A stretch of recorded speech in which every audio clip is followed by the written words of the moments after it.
À quoi pourrait bien ressembler l'Apple Car si elle était déjà là? Son nom, Canoo, une voiture à l'habitabilité et à l'autonomie record, attendue pour la fin de l'année. Une marque qui connaît de grandes difficultés financières et dont Apple pourrait en prendre le contrôle. Alors info ou intox, au-delà où on est le projet Titan, se dirige-t-on vers un véhicule 100% autonome ou l'émergence d'un super CarPlay, voire un Car OS? Débat. Le Mac.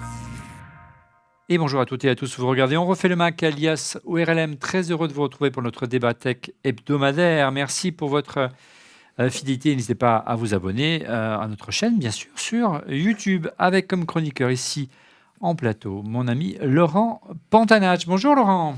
Bonjour Olivier, bonjour tout le monde. Après deux émissions de pause. Ouais, j'ai laissé la place. Alors, on avait besoin d'un spécialiste, plusieurs spécialistes de la voiture électrique, de la voiture autonome, également un spécialiste de l'automobile en général. On a choisi un de nos voisins, une start-up voisine d'électricité de production, ici au village Basséa. Il s'agit d'Alain Diduca. Bonjour Alain.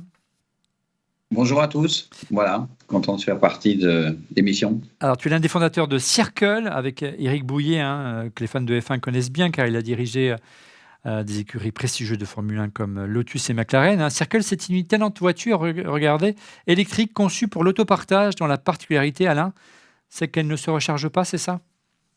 Exactement. Il n'y a pas besoin d'aller à une borne de recharge. C'est fait par d'autres moyens, un petit peu comme on utilise aujourd'hui des scooters Gogoro ou Z-Way. Donc voilà, on porte sa batterie, on va sur un mur de recharge et c'est rechargé. Voilà. En clair, on peut en retirer les batteries et les remplacer par des batteries pleines, entre guillemets, tout simplement. Tu nous expliqueras ça tout à l'heure. Et au-delà, ton témoignage nous intéresse car ta start-up, à l'instar d'Apple, a rencontré tous les freins possibles et imaginables pour la commercialisation et la mise au point et la fabrication d'une voiture électrique, donc qui est passée par toutes les étapes. Et tu pourrais nous faire comprendre un petit peu quel est le plafond de verre, s'il y en a un, auquel est confronté Apple aujourd'hui. Autre spécialiste de l'automobile, passionné par notamment tout ce qui est système et écran embarqué, vous le retrouvez chaque semaine, chaque jour sur YouTube, sur la chaîne POA. C'est génial, regardez, ça s'appelle Petite Observation Automobile. Il s'appelle Julien Rosburger. Bonjour Julien, comment ça va?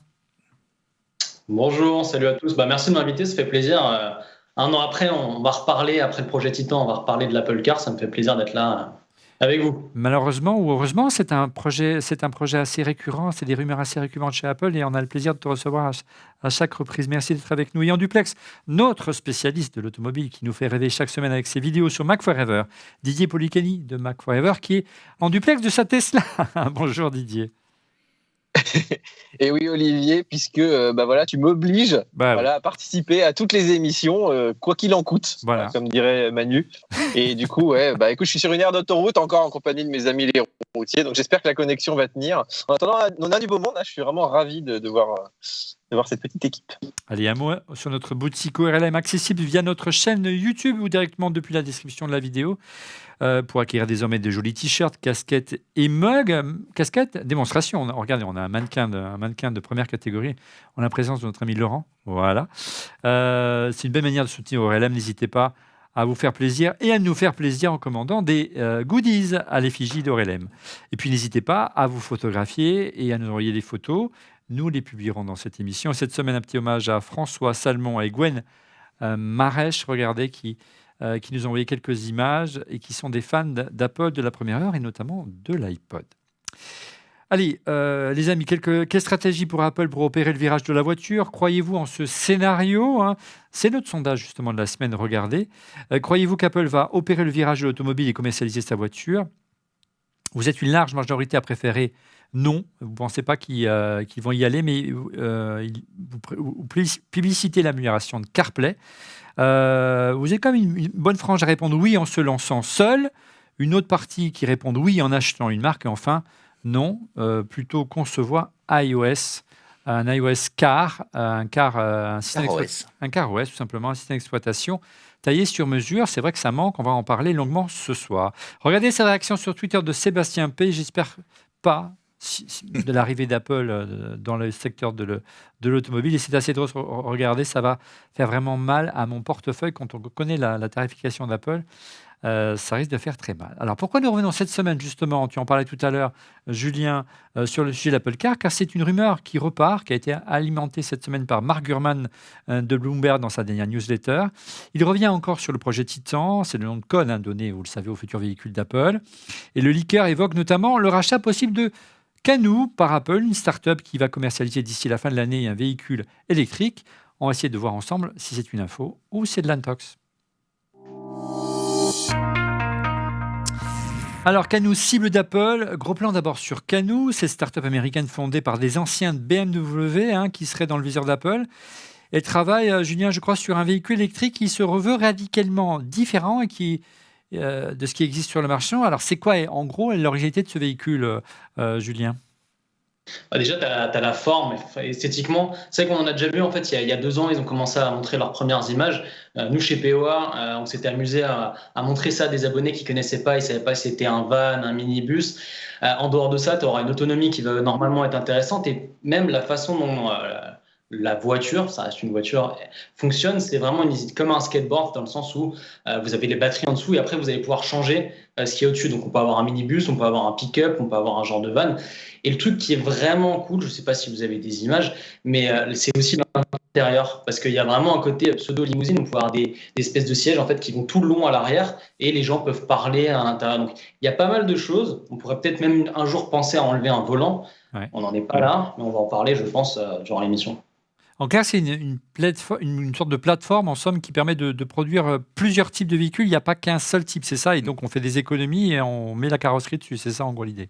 Ouais, mais en fait, ce qui est intéressant dans l'automobile, il y a très longtemps, de base, c'était ça. C'est-à-dire on prenait des châssis, on prenait des moteurs, et après, on faisait appel à des designers d'une certaine manière, en disant, voilà, je veux cette carrosserie, et chacun avait sa carrosserie, et après, ça s'est créé au fur et à mesure. On revient un peu à ça. On s'en rend compte, on en avait déjà parlé aussi il y a un an, du fait qu'aujourd'hui les voitures, c'est un peu chacun prend sur l'étagère ce qu'il veut faire et il y a beaucoup de choses qui se mettent en place. Là, c'est le même principe, vous avez un châssis, vous allez pouvoir choisir un pack batterie avec des kilowattheures, avec un groupe motopropulseur et après dessus, vous pouvez mettre la carrosserie qui vous intéresse. Et ça peut être intéressant parce que ça peut être une voiture de particulier, mais ça peut devenir aussi une voiture peut-être d'autopartage, ça peut être une voiture pour des flottes, donc ça ouvre pas mal de perspectives.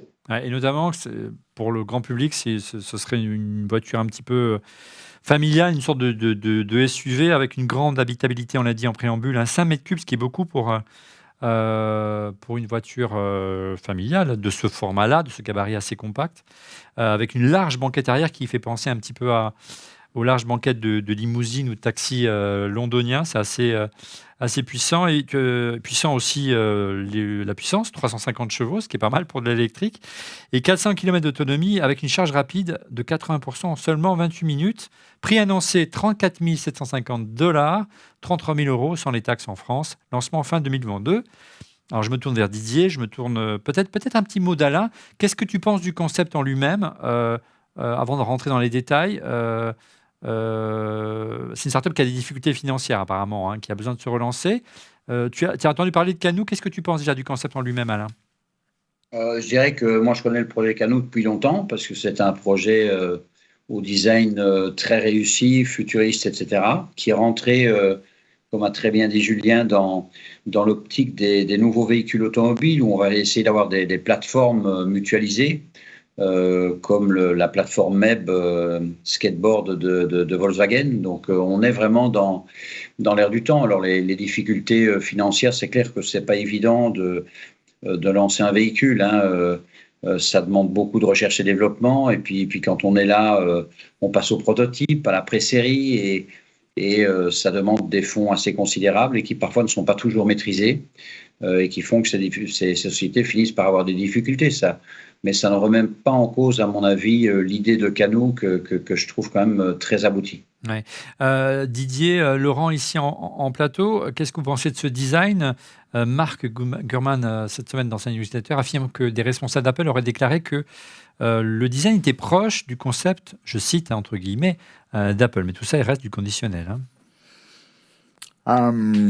Moi, je suis surpris par C'est particulier le design. Ouais, c'est particulier. Après, il faut remettre les choses dans leur contexte. Tout le monde a parlé de le skateboard tout à l'heure. C'est intéressant, le skateboard. Tout le monde fait ça aujourd'hui. Le châssis. Le principe, c'est 2 roues et une planche. Donc, ça ressemble à un skateboard. C'est Rivian aussi qui fait ça, dans lequel Amazon a mis beaucoup d'argent dedans. Parce qu'en fait, tu peux faire ce que tu veux au-dessus. Là, aujourd'hui, et je crois que c'est Julien qui le disait tout à l'heure, il avait raison. Avant, on avait un châssis, et puis finalement, dessus, il y a même des gens qui se payaient un carrossier pour faire pour une carrosserie sur la voiture. Je parle de ça il y a presque 100 ans. Donc, c'est hyper intéressant de dire, on revient à la base. Tu as un châssis, tu fais ce que tu veux dessus. Maintenant, Apple, ça reste une marque très B2C. Le concept de skateboard se prête vachement bien à de l'utilitaire, voire donc au B2B. On parle de flotte, c'est pas trop l'ADN d'Apple. Donc, c'est là où c'est intéressant la discussion qu'on va avoir aujourd'hui, parce que je pense qu'on pourrait être surpris. Alors, est-ce que c'est vraiment la bonne proie, Didier, tu penses, pour Apple ? Aujourd'hui, Canoo a déclaré avoir construit 39 de ses fourgons seulement, et au 31 mars 2022, et avoir reçu quand même 17 500 précommandes d'une valeur prévue de 750 millions de dollars. Il y a un potentiel, mais est-ce que c'est vraiment conforme à l'image qu'on se ferait ou que tu te ferais de la future voiture d'Apple ? Bon, pour reprendre un peu tout ce qui a été dit, c'est vrai que moi j'aime bien, c'est l'idée qu'on dirait presque un prototype, c'est-à-dire que c'est quelque chose qui met du frais dans l'industrie automobile. On repense un peu les intérieurs, on se croirait sur un prototype de salon un peu, et on dit tiens, ils vont le produire, c'est quand même assez couillu. Après, c'est vrai que dès qu'on en vient à la pratique, on se dit quand même Apple, si elle veut te faire une voiture, elle veut la vendre à, je sais pas, quelques, on va dire dizaines de milliers d'exemplaires, centaines de milliers d'exemplaires. C'est bien gentil de faire des protos et d'arriver à en faire 5 par semaine, mais je vois pas une boîte comme Apple se servir de ça pour lancer une production. C'est-à-dire que derrière, soit elle a vraiment une machine de production comme par exemple Foxconn, comme des usines comme ça aujourd'hui qui sont vraiment capables de créer ces plateformes en très grande série. Mais il ne faut pas oublier que quand tu regardes par exemple le Tesla, c'est pas juste un skateboard, c'est quand même tout un écosystème logiciel. C'est quand même ce qu'aime bien Apple, le côté très verticalisé entre les chargeurs, le système embarqué, la plateforme électrique. Et c'est vrai que quand on regarde ça de loin, on se dit oui, l'idée est belle, mais en pratique, on a quand même encore énormément de chemin à faire. Et surtout, lorsqu'on sait qu'Apple travaille sur la voiture depuis 2012, 2014, qui vous aimerait sortir quelque chose d'ici 2030. Enfin, tu vois, on est sur des échelles de temps qui sont démentielles. Tout peut encore se produire finalement. Et ce qui est intéressant pour Canoo, alors je ne sais pas qui veut réagir derrière moi, mais c'est qu'apparemment, les discussions avec Apple remontent à plusieurs années, puisqu'il y avait déjà un article de Sinokin de The Verge qui évoquait déjà en janvier de l'année dernière, quand on avait fait l'émission ensemble, Julien, des discussions entre Apple et Canoo, et que justement Canoo avait plutôt préféré se tourner vers Hyundai, qui est aussi une marque dont on a beaucoup parlé, Julien, qui était un potentiel partenaire pour Apple. La rumeur annonçait que c'était presque signé, et puis l'idée de rachat a fait long feu. Et puis surtout, l'argument massu, Julien, de Mark Gurman, c'est de dire que, et pour soutenir sa thèse, que comme quoi Canoo pourrait être une belle proie pour Apple, c'est que l'ancien directeur général de Canoo, l'un des cofondateurs de la start-up, eh bien, figurez-vous qu'il travaille, on le voit ici, merci la régie, Ulrich Kranz, il travaille chez Apple et il travaille sur l'Apple Car. Donc la boucle est bouclée, messieurs. Non, mais effectivement, quand on s'était vu, déjà, il y avait quasiment tous les grands groupes qui commençaient à s'intéresser avec Apple. Il y avait des pourparlers. C'est pour ça aussi qu'on avait fait l'émission, on en avait parlé. Effectivement aussi, dans l'autre sens, il y a, je crois que c'était 1 an ou 2 ans, ils étaient déjà intéressés par Canoo. Mais ce que je peux comprendre, Canoo ne voulait pas qu'en gros, directement, qu'Apple rachète toutes les parts et que ça appartienne à Apple. Là, financièrement, ça a l'air plus compliqué, donc ils se posent peut-être une question en se disant bon, c'est peut-être pas si bête que ça. Effectivement, il y a le fameux Ulrich Kranz qui est là. Ils ont récupéré des gens de chez Porsche. Ulrich Kranz a fait l'i3. Il commence à avoir beaucoup de choses qui se mettent en place. En tout cas, ce qui est sûr, c'est qu'ils sont hyper intéressés à faire une bagnole, mais dans l'autre sens, on dirait qu'ils sont en train de se rendre compte que c'est pas si facile. Et on en a aussi parlé il y a 1 an. Ce que je disais, c'est qu'une voiture par rapport à un smartphone, certes, il y a des microprocesseurs, il y a de la RAM, voilà. Mais là, on fait appel à de la maroquinerie, on fait appel à des designers, à des techniciens, à des ingénieurs. Il y a beaucoup de choses à mettre en place. Et puis après, il y a le second défi, parce qu'à la base, c'était tout feu, tout flamme, voiture autonome. On s'en rend compte. Moi, je me rappelle déjà, il y a 5 ans, on était en mode 2020, 2022, elles sont toutes autonomes. On y arrive petit à petit, mais c'est pas si facile. Il y a un peu partout dans le monde, avec des voitures autonomes, il y a des problèmes d'un point de vue juridique, d'un point de vue d'assurance. Je ne vais pas rentrer dans tous les détails, mais c'est pas si facile que ce qu'on pensait encore il y a quelques années. Donc le fait d'enlever le volant, finalement, on va peut-être le garder. On aura l'occasion d'y revenir ensemble tout à l'heure. On va parler de la voiture autonome. Ouais. Oui, Laurent. C'est un concept, c'est intéressant parce que je me souviens avoir été à Barcelone. Comment il s'appelle ce salon là, ce salon de l'innovation à Barcelone, il y a, je sais pas, peut-être en 2016. Mobile ? Non, pas automobile. Mobile, du téléphone. Oui, téléphone mobile. C'était le téléphone mobile. Tu as raison. Le Mobile World Congress. Ah ouais, c'est le Mobile World Congress. J'avais oublié. C'est ça. Mais c'est ça. En 2016 ou 2017. Et bien sûr, tous les constructeurs automobiles sont là parce qu'ils veulent montrer qu'ils sont liés à la truc. Et il y avait Mercedes qui présentait un concept car. Et il y avait 2-3 concept cars qui étaient là. Et tous, c'était des véhicules avec une approche hybride. C'est-à-dire, le volant est là, mais il pourrait ne pas être là. C'est-à-dire que si le marché n'était pas autonome à l'époque, mais si le marché va vers l'autonome, hop, on fait disparaître le volant. Il y en avait même un concept où le volant, c'était un espèce de manche d'avion, et il disparaissait dans le tableau de bord. Qui était comme ça, qui allait au bout de la chose. Tu pouvais choisir soit drive, là tu as le volant qui vient, tu peux vraiment conduire et tu as les sensations Peugeot et tout, et tu appuyais sur le bouton, il se mettait en dessous et là tu avais un écran, je sais pas, qui devait faire 55 pouces. Et tu es au cinéma et tu roules à 130 sur l'autoroute. Ouais, c'est ça, c'était un peu ça l'approche. Un peu comme Will Smith dans iRobot. Mais tu vois, on était à l'époque, tu sentais que il y avait encore une fois, 2016-2017, tu vois, donc tu sentais qu'il y avait une approche un peu hybride. Le chemin que pouvait emprunter l'automobile, c'était si la dimension autonome, c'est-à-dire finalement on arrive plus facilement que ce qu'on imaginait à faire conduire les voitures en autonome, réellement autonomes, on supprimera les volants. Et si on peut pas, on le laisse dans un coin et on verra. Donc là, on y est. Là, tu vois, on va y revenir sur la voiture autonome. Mais juste un mot sur Ulrich Krantz, peut-être avec Alain. Je ne sais pas si tu connais son parcours. C'est l'un des cofondateurs de Canoo. C'est l'un des papas de l'I3, qui est une des pionnières en matière de voitures de série électriques chez BMW il y a déjà 6 ou 7 ans. Je ne veux pas dire de bêtises. Alain, qu'est-ce que tu penses quel serait l'intérêt pour toi si tu étais à la place d'Apple, de racheter Canoo? C'est-à-dire, on a bien compris que l'usine, ça ne sert pas à grand-chose parce qu'ils n'ont pas la capacité de production de satisfaire Apple, mais il y a un vrai savoir-faire. Alors, ils ont repris l'ancien patron. Est-ce que ça suffit? Quelle est ta vision des choses? Je ne sais pas si tu connais Ulrich Krantz. Oui, on m'a déjà posé la question. Moi, j'ai toujours eu l'impression que Apple regardait, mais ça ne me semble pas être dans leur ADN. Ni en termes de créativité, parce que, dans l'industrie automobile, on crée, mais le hardware engendre quand même un certain nombre de contraintes qu'il n'y a pas dans ce que fait Apple en règle générale, et que peut-être ils espèrent arriver à trouver une disruption absolue, comme ils l'ont fait le jour où ils ont lancé l'iPad ou des choses comme ça. Dans l'automobile aujourd'hui, la disruption, est-ce qu'elle se fait vraiment par la techno? Je ne suis pas sûr. C'est plus par... parvenir à bien cerner les usages. Donc, est-ce que ça peut exciter Apple? Est-ce qu'Apple peut se dire, là, nous, on a vraiment de quoi faire une disruption énorme, créer une brèche? Je ne le vois pas trop. Voilà. Et aussi, Apple, jusqu'ici, on ne peut pas dire qu'ils étaient propriétaires de leurs usines ou des choses comme ça. Donc, c'est vrai. moi, je les vois mal se lancer là-dedans. Par contre, qu'ils essayent de voir ce qu'ils pourraient faire eux-mêmes en apportant de l'application et des choses comme ça, ça oui. Voilà, j'ai mes doutes sur ça. Alors bon, tout le monde s'est rué sur Canoo en disant, bah oui, c'est un design, machin. Oui, je veux bien comprendre ça. J'ai quand même de la peine à imaginer qu'Apple se lance dans une aventure automobile. Et au-delà, ils n'auraient pas forcément besoin d'acquérir les connaissances ou ça ne leur ferait pas forcément gagner énormément de temps, Alain, de racheter demain Canoo pour une éventuelle production d'un véhicule.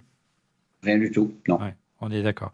Et au-delà, on le disait, Apple ne rachète pas, dans les différentes émissions précédentes, de marques. Il n'a pas vraiment cette habitude. C'est plutôt rare. Il y a eu bien sûr Next, il y a eu bien sûr Beats.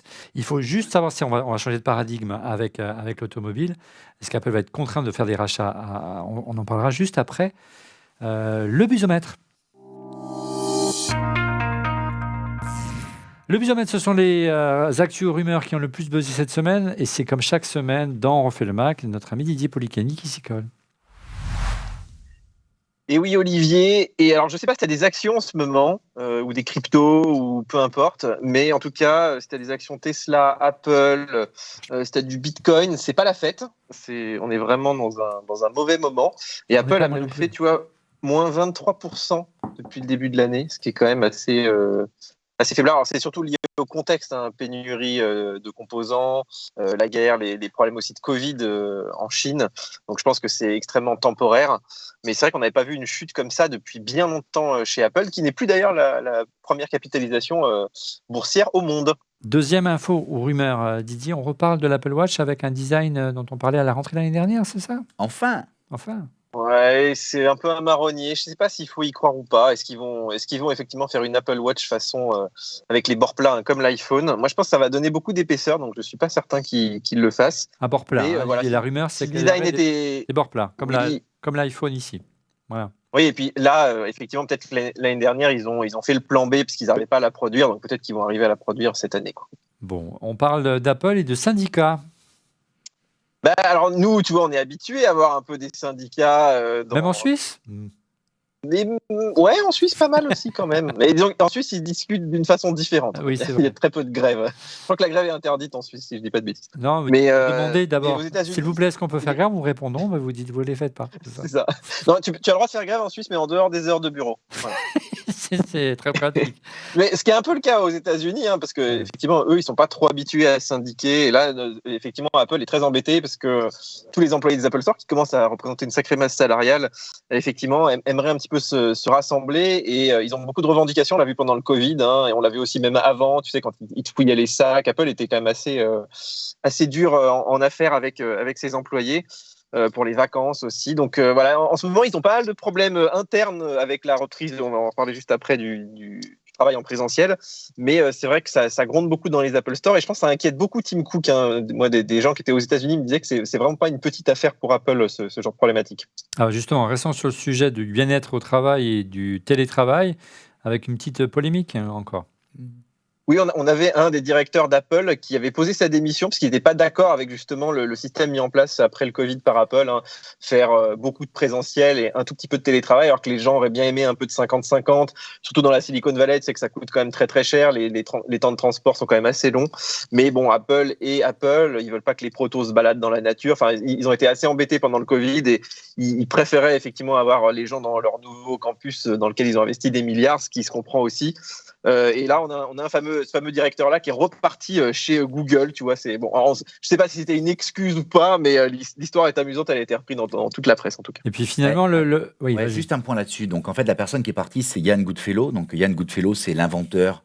Enfin, c'est le papa de ce qu'on appelle les GAN, qui sont les Generative Adversarial Networks, qui est un truc très très important de l'IA. Donc c'est quelqu'un d'important. Ouais, alors c'est quelqu'un d'important parce que c'est un mec pas très vieux, mais il jouit d'une grosse aura.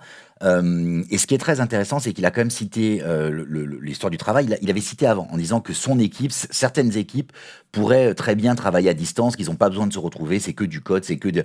Et surtout, ça a permis de mettre en exergue le fait qu'Apple a demandé d'abord que ce soit 1 jour par semaine le retour, puis 2 jours par semaine, puis 3 jours par semaine, et finalement les jours ont été imposés. C'est donc le lundi, le mardi et le jeudi. Donc tu vois, ça permet de bloquer un peu la semaine, d'éviter que tu fasses des week-ends. Apparemment, ils sont revenus à nouveau. Seraient revenus à nouveau en arrière, puisqu'en fait, les conditions sanitaires les auraient contraints à revenir un peu en arrière. Tu vois, les règles sont, ils veulent que tout le monde soit sur place, quoi. Comment on peut expliquer justement cette frilosité envers le télétravail chez Apple ? C'est le clou du secret, c'est le fait d'avoir investi plus d'$1 milliard dans un siège social monstrueux à l'Apple Park à Cupertino. C'est une culture d'entreprise. Pour moi, c'est 3 choses. On en parlait avec Fred Krasa l'autre jour. On sait que pour le processeur, ça a plutôt bien marché, ce système de faire travailler les équipes entre elles et de montrer une certaine ouverture d'esprit, plus travailler en silo comme autrefois. Pour moi, c'est 3 choses. La première, c'est historiquement, la culture Apple, c'est une des rares boîtes où, tu vois, il y a une vraie... Enfin, la sécurité à l'entrée, tu peux pas par exemple, aller visiter les bureaux. Donc, en fait, ils ont fait un visitor center qui est en face, donc il y a la soucoupe volante, et en face, il y a un bâtiment où on te file des iPads qui te permettent de voir en 3D, en réalité augmentée, comment se passe la circulation, mais tu le vois que de loin le bâtiment. Et même avant, donc à One Infinite Loop, quand tu allais devant, tu avais un store sur le côté. Mais tu vois, quand tu commençais à regarder l'entrée, comment c'était, comment étaient les tourniquets, tu avais la sécurité qui venait te voir et qui te regardait de travers. Donc culturellement, déjà, c'est la première chose. La deuxième chose, c'est que Apple a ce bâtiment, ils ont mis, je ne sais plus combien de milliards, 1 milliard ? Plus d'1 milliard. Plus d'1 milliard. C'est le plus grand bâtiment au monde. Ouais, donc ils veulent que les gens soient sur place. Tu vois, ils veulent pas que les gens circulent. Ça a donné des bons résultats. Effectivement, tu parlais tu vois, les équipes. Après, les bâtiments sont immenses et tu te rends compte que les équipes travaillent entre elles. L'autre point, alors je mets un petit bémol parce que je peux pas juger. Mais malgré tout, c'est qu'en fait, tu te rends compte que à certains endroits, les gens sortent, tu vois, peuvent aller un petit peu à côté pour aller manger dans certaines startups. Ça se fait assez peu chez Google, mais plus que chez Apple. Chez Apple, ils veulent pas que les gens sortent. Donc, ils veulent pas que le midi, les gens, donc il y a la cantine qui est sur place, et ils veulent que les gens travaillent là parce que finalement, c'est à ce moment-là que tu peux avoir des fuites, tu vois. Et les gens, ils aiment bien discuter. Ils ont un pote qui est dans une autre boîte, tu vois, la Silicon Valley, selon la ville où tu es, tu peux aller bouffer avec un mec à côté, quoi. Et d'une boîte d'à côté. Et ils essayent de te laisser sur place pour pas que tu aies des discussions, pour pas qu'au café tu dises ouais, je suis en train de bosser sur ça et que quelqu'un l'entende. Et on pourrait se dire que c'est peut-être une façon de bloquer cette approche-là, qui est liée avec le point 1, qui était la culture du sucré. Bon, d'autres ennuis en perspective pour Apple avec le sujet suivant est bien plus grave encore, Didier. Oui, alors on pourrait dire que c'est une anecdote, mais oui et non. En fait, tu sais, aux États-Unis, il y a ce qu'on appelle les alertes Amber. On pourrait comparer ça à nos alertes enlèvement en France. C'est la même chose. C'est copié de Amber Alert, l'alerte enlèvement. Voilà, donc c'est l'équivalent. Et donc, en fait, tu as un peu tous les appareils qui sont connectés. Voilà, on connaît ça chez nous. En fait, tu reçois l'alerte sur un petit peu tout. Et notamment dans tes AirPods, tu peux recevoir une alerte. Et là, il y a un enfant qui a perdu apparemment, tu vois, il y a un son extrêmement aigu qui est diffusé. Oui, il y a une alerte, comme on l'entend à la télévision lorsqu'il y a une alerte d'enlèvement sur les chaînes d'infos, c'est ça. Voilà, avec le petit bruit. Mais bon, c'est assez bizarre. Moi, je pense que ça demanderait quand même un peu... Mais disons qu'il y a eu vraiment un enfant qui a eu des vrais problèmes liés à ça. Donc, effectivement, le AirPod lui aurait trop crié dans les oreilles. Ouais. Et au moment de l'alerte, ça lui aurait fait déclencher un problème auditif, c'est ça ? Voilà, et du coup, il y a quand même un procès derrière, c'est-à-dire qu'effectivement, ils considèrent que c'est un vrai problème généré par Apple. Et voilà, alors est-ce que c'est les AirPods qui étaient défectueux ? Est-ce que c'est un bug ? En tout cas, c'est quand même problématique, parce que potentiellement, tu te dis, on a tous quand même ça dans les oreilles, si ça a la capacité de te détruire les oreilles, même avec un bug, c'est quand même compliqué, quoi. Alors, vu le nombre d'iPods qu'ils ont vendus, s'il y avait vraiment un problème récurrent et grave, je pense aussi, malheureusement, il y aurait eu plus de cas, mais... On va voir, il y aura certainement une class action si c'est le cas aux États-Unis, puisque c'est une spécialité locale et c'est tant mieux pour les consommateurs. On revient au sujet de l'Apple Car. Regardez cette réaction d'un fidèle de Refait le Mac. Il s'agit de Rémi Verung. Trop tard pour l'arrivée de l'Apple Car. Il y a déjà Tesla ou alors en rachetant BMW, Bugatti, non, Mercedes-Benz. Improbable donc, il n'y croit pas, notre ami Rémi. Alors, est-ce que le rachat manquait de Tesla ? On va en parler dans un instant. Est-ce qu'Apple va plutôt également jeter son dévolu sur un autre grand constructeur ou au contraire, et ce n'est pas l'avis d'Alain, se lancer tout seul ? On en parle après ce chapitre. Alors revenons d'abord sur le rachat manqué de Tesla. C'est un serpent de mer qu'Apple rachèterait Tesla, ça fait des années.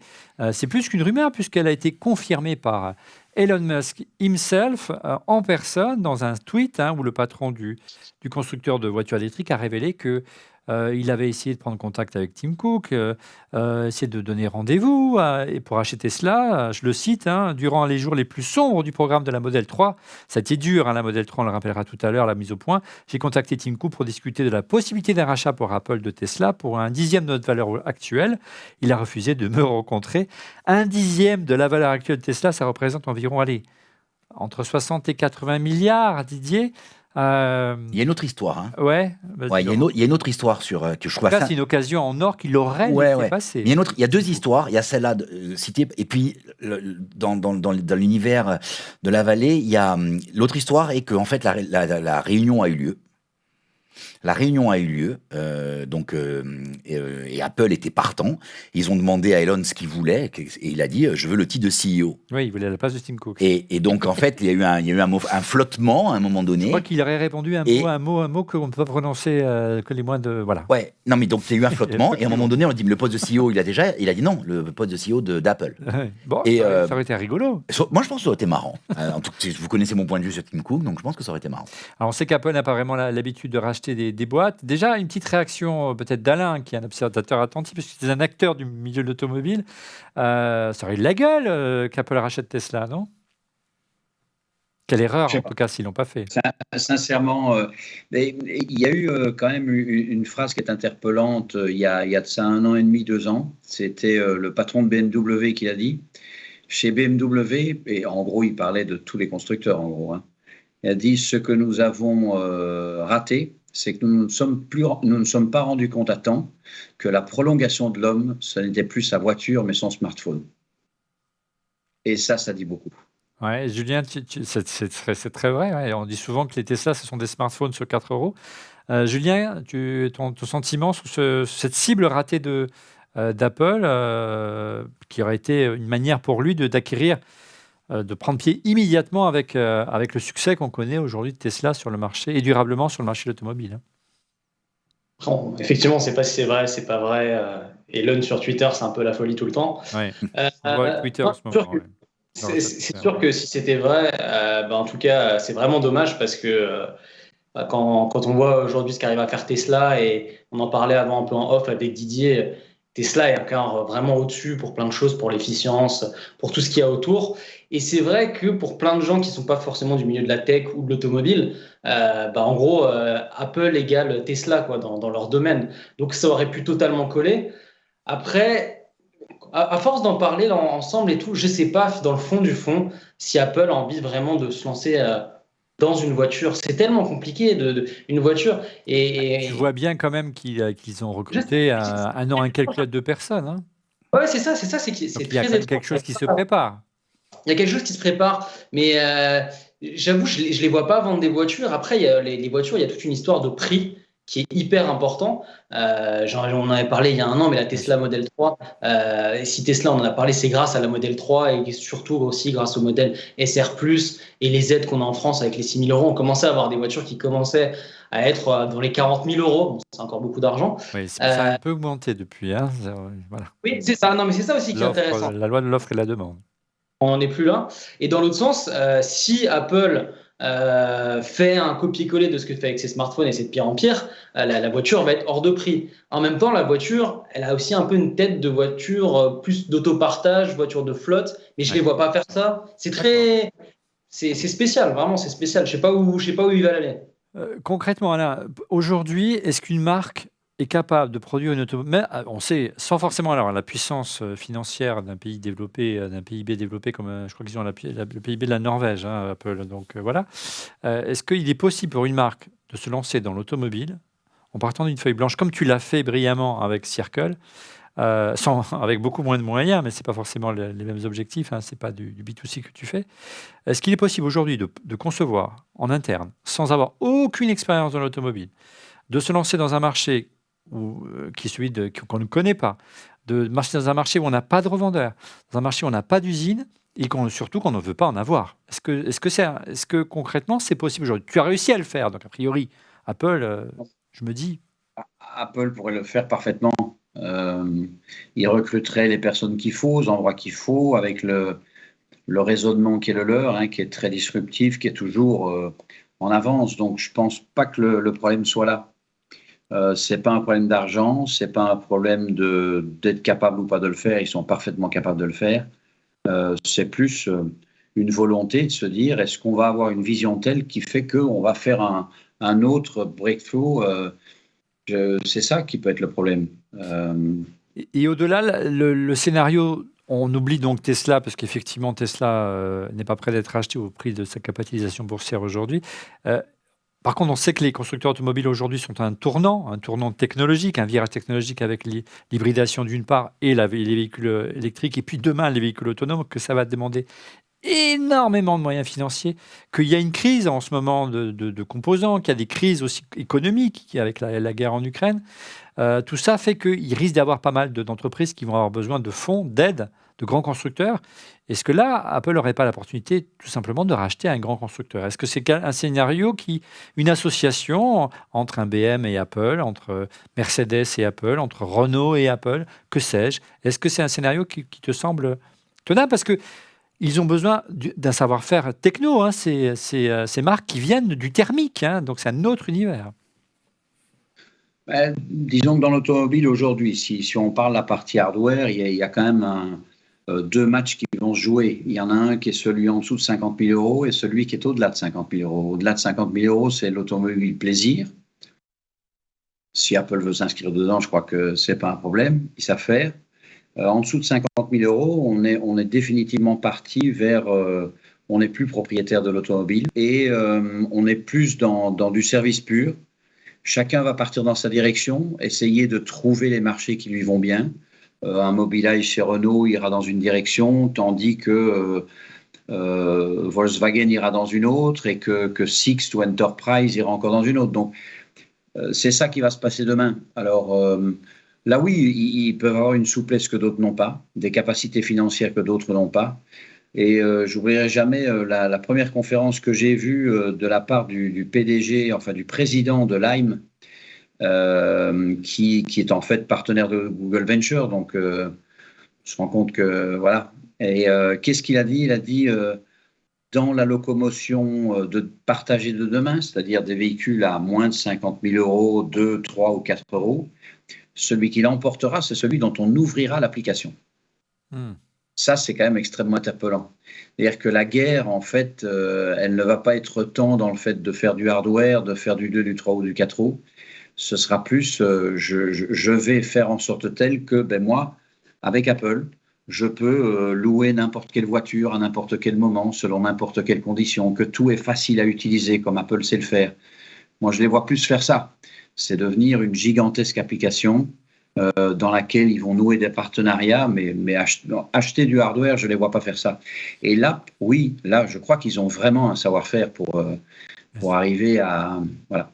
C'est intéressant ce que tu dis. En clair, ce serait un nouveau paradigme en fait, que développerait Apple. On sortirait véritablement de l'automobile plaisir ou l'automobile utilitaire au tout quotidien pour se déplacer, dont on serait propriétaire. Et c'est d'ailleurs la raison, j'imagine, pour laquelle vous avez fait le choix avec Eric de vous diriger vers l'autopartage pour Circle. C'est de dire, voilà, on a un service de voitures autonomes ou service de voitures électriques. C'est un écosystème et on s'abonne et vous pourrez utiliser vos voitures qui seront dans la rue. En gros, c'est plutôt ça que tu les vois aller. Ce sera encore beaucoup plus large. C'est Google, d'ailleurs, s'est déjà lancé dedans. Donc, bizarrement, Microsoft n'y a pas du tout.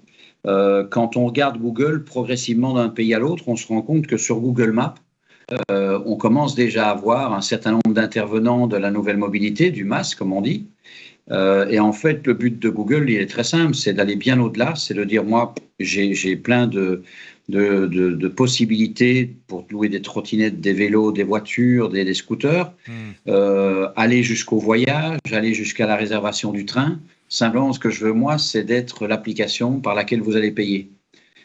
Et pour que ce soit ça, il faut que ce soit méga bien fait. Et c'est là que ça va se passer. Et là, c'est là où Apple ou un Google ont de sérieux arguments. Voilà. Laurent. Il y a un point qui vient de lever qui est exceptionnel parce qu'on parle de ces marques, Google, Apple, comme étant les marques modernes. Mais c'est très intéressant, les applications, que ce soit Google Maps, Apple Maps, n'en parlons pas, mais même Waze.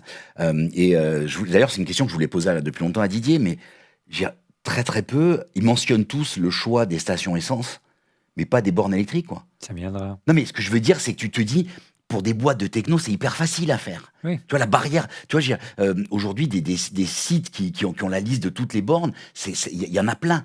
C'est un petit rachat dans un coin et tu rends.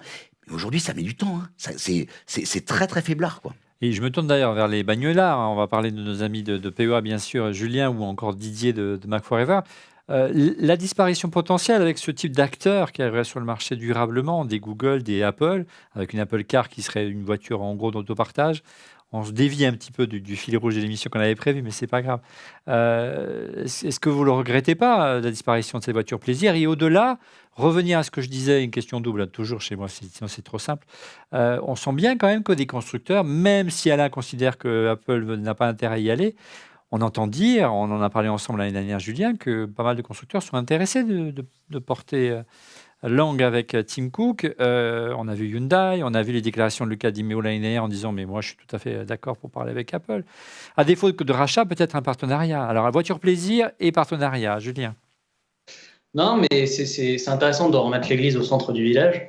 Parce que effectivement, nous, on regarde, je sais pas, on doit avoir 500 commentaires par jour, des petits observateurs, c'est nos abonnés, et on essaye toutes les voitures. Ça peut être un diesel, ça peut être un 6 cylindres, ça peut être un youngtimer, comme une électrique et une hybride.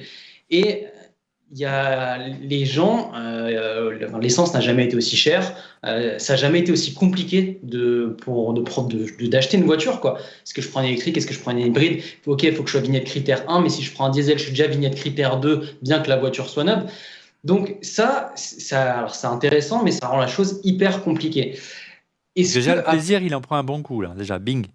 Non, mais le plaisir, c'est assez triste, mais je veux dire, nous, on fait aussi une émission qui s'appelle Café Garage, qui va sortir la semaine prochaine, et on parle des boîtes noires, parce qu'à partir de juillet, on va avoir des boîtes noires dans les voitures, qui ne sont pas aussi performantes qu'un avion, mais voilà.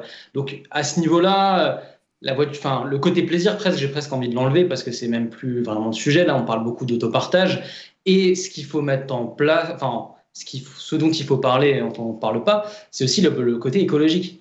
Il y a un vrai truc. Aujourd'hui, Renault a montré sa nouvelle Scénic. Alors qu'on aime ou qu'on n'aime pas, c'est une Scénic. Mais ce qui est intéressant, c'est qu'ils disent que 70% de la voiture est recyclée ou fait avec des matières qui viennent de matières du recyclage. Et si Apple se lance là-dedans, je pense, nous on le voit dans les commentaires, je pense que Didier c'est pareil un peu, les gens aujourd'hui, l'écologie c'est un truc important. Il faudrait aussi qu'Apple ait ce côté vertueux. Il faut qu'il y ait le côté vertueux, il faut qu'il y ait la voiture, il faut qu'il y ait le prix. Et on en parle sans en parler depuis avant, mais la grosse force de Tesla, c'est l'écosystème et les superchargeurs. Moi, je trouve que si Apple vient avec une voiture en disant tu vas te charger sur un Unity ou tu vas te charger à la borne du village à côté de Quimper et tu n'es pas sûr qu'elle fonctionne, non, mais voilà. Pour moi, Apple, ils ont un truc très premium. Il faut que ce soit un package parfait. Sinon, pourquoi venir en fait là-dedans, dans ce marché? D'où l'intérêt peut-être de signer un partenariat, Didier, parce que Julien n'a pas voulu répondre, donc je plaisante. Didier, sur signer un partenariat avec un constructeur existant qui disposerait de ce réseau, tout simplement. Pour moi, si tu veux, ils ont complètement raté le coche de la voiture individuelle telle qu'on la connaît aujourd'hui, parce que effectivement Tesla a fait le boulot. C'est-à-dire que, comme le dit Julien, en fait, aujourd'hui, la voiture qu'on voudrait d'Apple maintenant, c'est en fait les Tesla. Parce qu'il n'y a pas grand-chose qui manque en termes de software, en termes d'écosystème. Peut-être un peu d'intégration, tu vois, avec ton Mac et ton iPhone. Les gens, ils pestent parce qu'il n'y a pas CarPlay, parce que voilà, c'est pas bien intégré. Mais je dirais que c'est un des rares trucs qui manque aujourd'hui sur les Tesla. Sinon, c'est vraiment un modèle qui fonctionne, qui est assez disruptif quand même, parce qu'il y a justement tout ce côté électrique qui marche vraiment dans la vraie vie. Et l'efficience et le logiciel qui est extrêmement en avance, qui est extrêmement peaufiné. Donc, ils ont raté ce truc-là. Donc après, il reste quoi? Il reste effectivement l'autopartage, mais l'autopartage, il y avait une statistique, je crois que c'était chez POA que je l'ai vu il n'y a pas très longtemps, où on disait, 70 ou 80% des gens qui ont une voiture l'utilisent tous les jours. C'est-à-dire que l'autopartage, c'est un truc qui ne peut pas marcher en dehors de peut-être la ville, les intra-urbains qui ont besoin d'une voiture, voilà. Oui. Mais c'est vrai que pour la plupart, tu vois en France, tous ceux qui ont des bagnoles qui sont périurbains, qui sont à la campagne, ils l'utilisent, c'est leur voiture, et eux, aller partager une voiture. C'était Autolib. C'était génial, ça marchait très bien et tout, Autolib. C'est pour la blague, mais c'est vrai qu'on est en train de parler de trucs en mode 2030 et tout. Elle était basique, même au niveau de la batterie. Elle était carrément moche, tu veux dire. Mais heureusement. Mais non, mais attends, vas-y, finis, parce que. Excuse-moi, pardon, je coupe. Non, mais au-delà. Non, mais ce que tu disais, attends, je sais pas ce que tu n'as pas fini, mais Autolib, ce qui était génial, c'était pas la voiture, c'était le service. Oui. Tu résolvais tous les problèmes. Tu réservais la voiture au départ, tu réservais la place à l'arrivée. Et aujourd'hui, on n'a plus ça. Messieurs, heureusement, il est arrivé Circle. Explique-nous un petit peu les différences qu'il peut y avoir demain avec Autolib, Alain. Moi, ce qui m'énervait dans l'Autolib, d'abord, c'est que quand je voulais me garer, il n'y avait jamais de place de dispo. Mais si, tu la réserves à l'avance. Mais oui, mais tu ne sais pas t'en servir, tu n'avais pas compris comment ça marchait. Et surtout, c'était l'état déplorable d'entretien de la voiture. C'est pour faire 3 km dans Paris. Et l'état déplorable de saleté de ces voitures. Alain, ton argument par rapport à ça. Et l'argument de Didier de dire finalement ça reste quand même assez marginal, entre guillemets, l'autopartage. Sincèrement, je ne pense pas. Alors, d'abord sur Autolib, Bolloré était un précurseur. Être précurseur, c'est jamais simple. On arrive trop tôt. Voilà.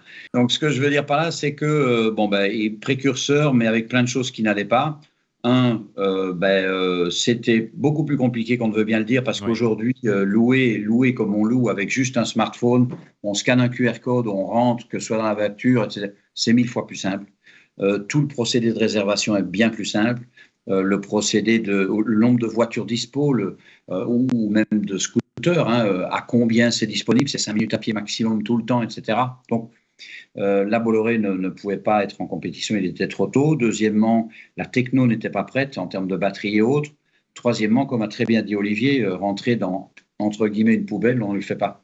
Donc, il fallait aussi des instruments qui permettent de bien vérifier comment on utilise le véhicule, ce que nous apportons, parce que nos clients nous l'ont demandé. Alors, c'est quoi alors, concrètement Comment ça marche pour... Il y a des systèmes de nettoyage automatique, il y a un système de détection, il y a des caméras qui surveillent ce qui se passe. Ça se passe comment ? Voilà, donc il y a de la détection via des caméras, qui sont même reliées à de l'intelligence artificielle, parce que la caméra ne montre pas toujours tout. L'autre chose, c'est qu'Autolib, il y avait quand même une contrainte énorme, il fallait aller à une borne de recharge. Or, vous le savez tous, passionnés d'automobile, le gros problème de l'électrique aujourd'hui, déjà, c'est qu'il n'y a pas assez de bornes de recharge. Le problème de l'autonomie est en fait un faux problème. Il s'agit de réfléchir à ce qu'on fait, comment on le fait, mais la borne de recharge est un problème gigantesque et ça ne marchera que très difficilement, en tout cas en milieu urbain. Donc voilà, ça c'est pour parler de la partie Bolloré. L'autre partie, c'est le partage. On est définitivement parti vers un système polyforme au niveau de la locomotion, et je dirais même au niveau de la locomotion, non pas seulement urbaine, mais à tout niveau. Et je répète, d'ici 4-5 ans, des gens comme Google ou des super apps ou un Apple pourrait très bien avoir une app qui fait que vous avez votre locomotion. Je suis à 15 km de Marseille, dans la banlieue. Je veux aller à Paris, et encore peut-être même pas à Paris, mais à Versailles.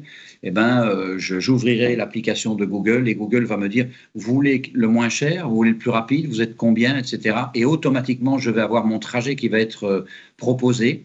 Comme aujourd'hui, on peut proposer un trajet avec Waze ou n'importe, c'est ça. Et ça va aller extrêmement vite parce que justement, il y a des gens qui ont apporté un système qui fait que le MaaS commence à fonctionner et va vraiment fonctionner dans 2-3-4 ans. Et vous aurez, en ayant cliquez sur le bouton de Google, vous aurez la réservation de votre billet SNCF, parce que vous dites pourquoi est-ce que j'irai de Marseille à Paris en voiture.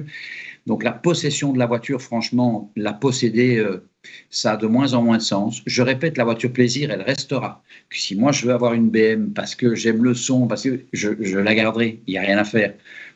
Par contre, en dessous de 50 000 euros, je ne vois pas. Il y aura tellement de solutions.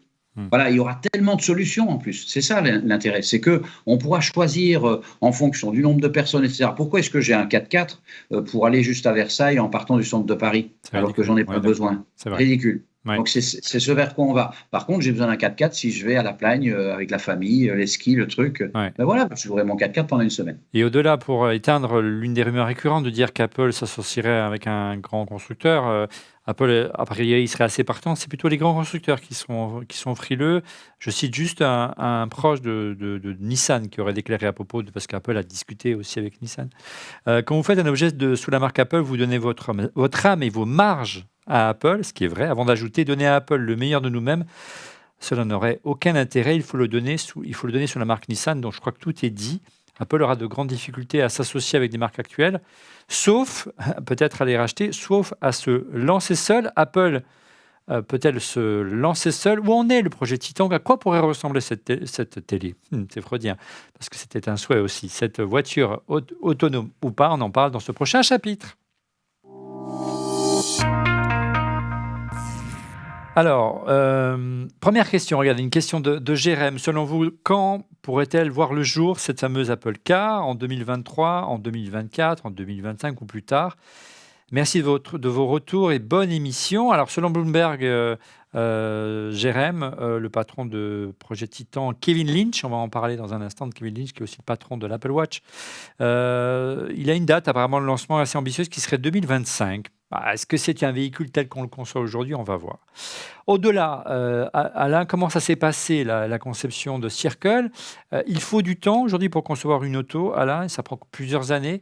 Le projet Titan, ça fait des années dont on entend parler, ça fait presque, pas une dizaine d'années, mais 7 ou 8 ans maintenant qu'Apple travaille dessus, hein, et on ne voit rien émerger. Je dirais que oui, clairement, il faut du temps pour concevoir une voiture. Je dirais qu'il faut un minimum de 2 ans jusqu'à 5 ans. Nous, on l'a fait un petit peu différemment de ce que font les constructeurs automobiles pour une raison très simple, c'est qu'il était hors de question qu'on se batte contre des constructeurs. Donc, on rentre dans un marché qui n'est pas adressé par les constructeurs automobiles parce que pour eux, il est trop petit, même s'il pourrait devenir extrêmement important d'ici une dizaine d'années.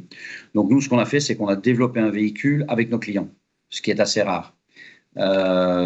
Et à partir de là, la partie, je dirais, finalisation des recherches et développement, construction et mise sur le marché, c'est un timing beaucoup plus court parce que nous, on s'adresse à un marché typiquement urbain, donc c'est un véhicule très léger, très petit, mais qui coche toutes les cases, comme nous a dit un de nos futurs clients. Il dit j'essaye le proto et si vous cochez toutes les cases, comme vous l'avez dit, on prend et en grosse quantité, mais quand il a parlé du proto, il savait très bien qu'on ne parlait pas uniquement de la voiture, mais de toute la partie digitale qui va avec. Et les services parce que c'est extrêmement important. Ouais. Et tu disais, il faut du temps, puisqu'en plus de la conception, il y a je parle sous contrôle de Julien, une grande phase de test, de fiabilisation, qui est énorme. Et quand on connaît la culture de secret d'Apple, faire rouler une voiture en toute discrétion, c'est compliqué, j'imagine, Julien. Il y a quand même des sujets qui sont très différents. Si on fait, avec Eric, c'est déjà plus simple. Quand une Formule 1, on peut arriver à la faire en 7 semaines. Mais il faut les ingénieurs pour ça, il faut l'expérience. Mais c'est une boutade. Mais en gros, créer un véhicule qui va à 70 km/h, qui pèse 500 kg, c'est pas du tout faire une voiture dont d'abord on ne connaît pas vraiment l'usage, tandis que nous on connaît très très bien l'usage, donc c'est beaucoup plus varié, beaucoup plus compliqué. Mais bon, ce véhicule va à 250 km/h, à des contraintes que nous n'avons absolument pas. Donc la partie recherche et développement, la partie mise au point, la partie testing n'a absolument rien à voir avec un véhicule type Tesla, hein. Faire une Circle, c'est quelque chose de beaucoup, beaucoup plus simple. On ne fait pas une bicyclette, mais on est, je dirais, entre la bicyclette et la Tesla, quoi. Et, oui. Voilà, les batteries, c'est pareil. Nos contraintes, en fait, ne sont pas du tout des contraintes de grande puissance. C'est plus des contraintes sur l'intelligence qu'il faut développer par rapport aux batteries swap, qui est tout à fait neuf. Alors, regardez cette question sur Twitter d'Alexandre. Si Apple devait se placer sur le marché de l'automobile, quelle serait l'innovation principale ? Avec Tesla sur le marché, je pense qu'on a notre voiture à la Apple. Tu le disais tout à l'heure, Alain, et c'est également Julien et Didier. Par contre, un partenariat Tesla-Apple pour que le Tesla embarque Siri, Apple Music, Plan, etc. Oui, ça, je crois que tous les utilisateurs de Tesla rêveraient d'avoir Apple CarPlay sur leur machine. Ça va peut-être arriver un jour. Question intéressante, en tout cas, messieurs, peut-être Didier et Julien ou Laurent Blateau. Comment Apple pourrait... Allez, essayons d'être prospectifs, essayons de rêver un petit peu, même si les réalités du marché... tendent à montrer que ça va être très difficile d'Apple de prendre pied dans le marché tel qu'on le connaît aujourd'hui automobile. Comment disrupter le marché? Quelle piste? Quelle valeur ajoutée? Qu'est-ce qui manque aujourd'hui à une Tesla, Didier et Julien? Comme tu veux, Didier, je sais pas. J'ai peut-être un truc assez court. Non, mais désolé, je vais te parler. Non, mais peut-être un truc assez court. Ça serait peut-être sur... ça existe, hein, mais c'est de la location. Je pense qu'il faut que la voiture soit bien, il faut que l'interface soit bien, il faut que l'écosystème soit bien. Mais s'ils veulent vraiment que beaucoup de gens l'utilisent et que ça touche beaucoup de monde, s'ils arrivent à faire un truc où, à la Apple, hein, vraiment très propre, vous allez sur le site, vous pouvez louer votre voiture, mais je parle d'un point de vue mensuel, hein, pas genre la prendre juste 4 heures à un endroit et tout. Parce que c'est presque de la location longue durée que tu veux, toi. C'est pas de l'autopartage. Mais simplifier, et ceux qui le font. Et la force, elle serait là, quoi. Avec des prix, alors je ne sais pas comment faire, mais avec des prix, je ne sais pas, 50, 150 euros. Parce que le vrai problème, là, on parle que des voitures qui sont en dessous de 50 000 euros. Ouais. Et il y a plein de gens qui sont à la campagne qui ont besoin de se déplacer, par exemple. Nous, on a des commentaires tous les jours de gens disant voilà, tout le monde n'habite pas à Paris, tout le monde n'habite pas dans les grandes villes. Et mine de rien, l'iPhone, ce qui est bien, même s'il coûte 1 000 euros, ça touche tout le monde. Et c'est ça qui est hyper fort, c'est que quelqu'un qui soit au SMIC ou quelqu'un qui gagne 5 000 euros, il peut avoir un iPhone, bien qu'il soit cher.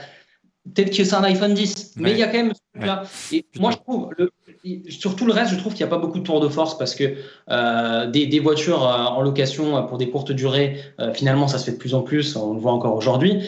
Tesla, ils sont déjà très forts où ils ont loupé le coche. S'ils arrivent à faire un espèce de package où n'importe qui pour 99 balles peut avoir sa bagnole, là, c'est très fort. Et je pense qu'ils pourraient gagner de l'argent différemment une fois que tu es dans l'interface, après avec du Apple Music, avec du Apple TV, avec un écosystème. Ouais. Là, c'est très fort. Mais est-ce que c'est possible? J'en sais pas. Alors Didier, est-ce que tu penses que Tesla a pied de game, qu'il va être très difficile pour Apple de disrupter le marché? Et si oui, quelle piste? Est-ce qu'on ne pourrait pas imaginer une technologie de batterie révolutionnaire, une autonomie, aller beaucoup plus loin en matière de... On sait qu'aujourd'hui... Tesla produit ses batteries, mais il n'en est pas les concepteurs de ces batteries. C'est vrai que quand tu regardes aujourd'hui un ordinateur ou un iPhone, tu as la gestion de la batterie, tu as le software, on retrouve beaucoup de choses qu'on a déjà dans ces voitures aujourd'hui. Donc, ils pourraient avoir toute leur technologie pour économiser de l'énergie. Par exemple, tu vois, en ce moment, Tesla a des soucis avec leur système parce qu'ils consomment trop d'énergie. Ils ont mis de la AMD Ryzen parce que tu vois, ils font certaines puces Tesla, mais ils font pas encore tout. Donc, ils ont besoin encore des constructeurs de cartes graphiques, etc., traditionnels. En fait, je pense que, effectivement, je rejoins assez Julien sur le fait que ils auraient quand même, je pense, une vraie valeur ajoutée aussi sur le software. Nous, on teste beaucoup des voitures et aujourd'hui, on voit l'implantation petit à petit, tu vois, de ce que fait Google avec Android Automotive, c'est-à-dire qu'ils te mettent un vrai système Google, mais pas juste comme CarPlay, un système complet. C'est-à-dire qu'ils arrivent complètement dans la voiture. Effectivement, si Apple arrivait complètement dans les voitures, et dans toutes les voitures, par exemple, qu'elle proposerait un système transversal, que ce soit chez BM, chez tout un tas de constructeurs, elle pourrait quelque part avoir une espèce de flotte virtuelle de voitures et proposer des services derrière. Moi, je verrais bien quelque chose comme ça. Et sur le software, juste pour finir là-dessus, je pense qu'effectivement, Tesla, par exemple, a de l'avance, mais tout à fait rattrapable par Apple. C'est-à-dire que le système Tesla est loin d'être parfait. Tu vois, ça manque d'applications. Il y a encore des trucs qui rament un peu. Ouais. Mais ils sont meilleurs que les autres, mais malgré tout, parce qu'ils s'y sont penchés très tôt, mais il y a encore de l'espace, je trouve, sur ce plan-là. Et effectivement, on va peut-être en parler aussi dans le projet Titan, mais peut-être que cet acte manqué de la voiture individuelle pourrait se transformer au moins temporairement. Tu sais, juste quand ils sont arrivés sur l'iPhone, avant de faire l'iPhone, ils sont allés, tu sais, mettre du software là, chez les concurrents, chez les Motorola et compagnie. Ça n'a pas bien marché. Mais on a senti que c'est ce qu'il fallait qu'ils fassent en premier. Là, ils l'ont fait déjà un petit peu avec CarPlay. Pour tâter le marché. Voilà. Est-ce qu'ils ne pourraient pas aller un peu plus loin, tu vois, en mettant un vrai software, un vrai CarOS C'est le dernier chapitre de cette émission. Mais avant, moi, ce que je trouve... Moi, ce qui m'avait fait rêver, le geek qui sommeille en moi et un peu le bagnolard qui sommeille beaucoup moins ces dernières années en moi, Alain, c'était un projet qui s'appelait Better Day. Je ne sais plus si tu te souviens de cette startup. Better Place, voilà, merci. C'est une startup israélienne qui s'était associée avec Renault et qui avait une idée sur le papier géniale, mais dans le fait un peu plus compliqué. C'était en 2000, donc c'était il y a 20 ans. Elle proposait des systèmes de recharge, mais on vous changeait la batterie. En gros, ce que tu proposes aujourd'hui, est-ce que ce ne serait pas ça l'idée géniale? Est-ce que c'est concevable à grande échelle que plutôt que d'aller charger ma voiture, on me change ma batterie? En tout cas, en ville, c'est la seule idée valide. Donc ça, le problème est réglé. Aujourd'hui, on l'a vu avec les vélos, les trottinettes, les scooters. La messe est dite. Gogoro va gentiment faire partager son système de batterie swap avec Yamaha, Suzuki, Honda et Piaggio. Donc voilà, en ville, il faut du batterie swap. C'est la seule solution. Et ce sera pareil pour les voitures. Dès qu'on se déplace, il y a d'autres problèmes qui peuvent se poser.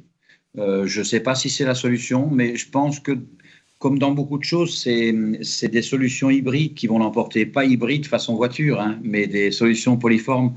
Je crois que, par exemple, pour un certain type de déplacement, selon le poids, etc., l'hydrogène va arriver.